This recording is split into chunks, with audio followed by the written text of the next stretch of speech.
Let's make this short and sweet. Cause and effect. What caused her injury? What is an injury?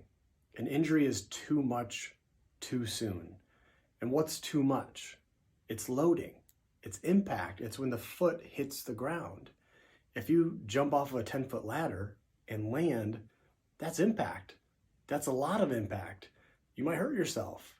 We're doing that same force, jumping, same motion when she's going up and down.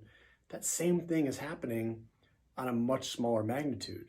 So what we're doing is we're giving to that impact in smaller amounts, same direction, same type of force, amplified times thousands.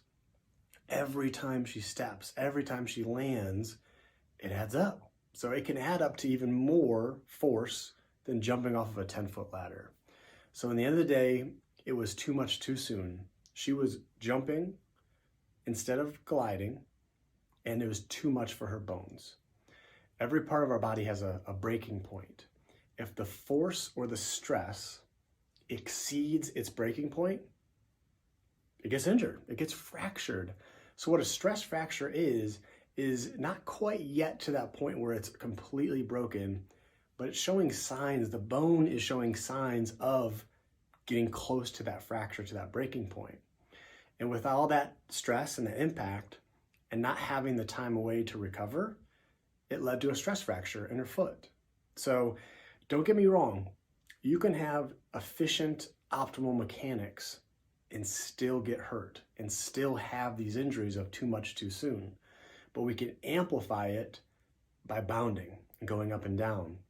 So all it was with her was two cues simultaneously, and you'll see them play out. The first one was I told her, keep your feet closer to the ground. Because think about it, when we walk, we keep our feet close to the ground.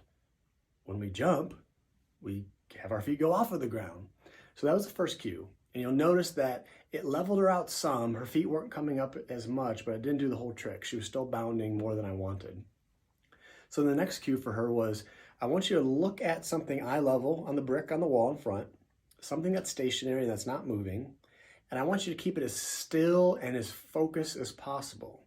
Because here's the thing, if it's going up and down, that means you're going up and down, which is what we're trying not to do, because that's amplifying the stress and the impact. So the cue for her was first, keep your feet close to the ground.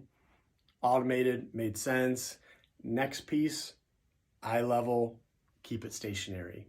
Adapt your body to what it feels like when that's not moving. But we can't stop there. We have to automate it. So the fact that she doesn't need that cue or that stimulus every time she runs.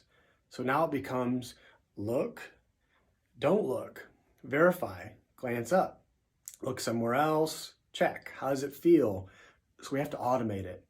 That's all this is. That's all running is we're trying to make you efficient at moving forward without having excess load or impact to the body, to the tissues, to the bone. So I hope that made sense. Please, any questions, drop them below.